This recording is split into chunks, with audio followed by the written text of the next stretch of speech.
অবসান এখনো মন খারাপ করে আছিস? সে তো দুদিন আগের কথা। খুব মিস করতেছি রে, কেমন জানি সবকিছু ফাঁকা ফাঁকা লাগতেছে রে। এই ফাঁকা ফাঁকা মুখ থেকে বের হতো, তোকে দেখলে কেন জানি আমারও মনটা খারাপ হয়ে যাচ্ছে। তোর কি সমস্যা বলতো? একটা মেয়ে চলে গেছে তাই কি দুনিয়া শেষ? ব্রেকআপ কেন হয়? বেশিরভাগ সময় দেখবি নিজের দুর্বলতার কারণেই ব্রেকআপ হয়।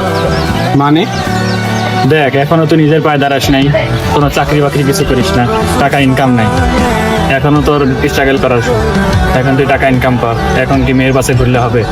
একদম ঠিক। দেখ দাদা, আমার কিন্তু গার্লফ্রেন্ড নাই, কিন্তু পেট ভরা আছে। আপাতত এটাই জরুরি। ছাব্বির কথাটা মজা করে বললেও কিন্তু কথাটা ঠিক বলেছে। ভালোবাসা আসবে যাবে, যখন প্রকৃত ভালোবাসা আসবে তখন সেই ভালোবাসার জন্য তাকে তৈরি থাকতে হবে এবং তোর ভবিষ্যৎ যেন সুরক্ষিত থাকে।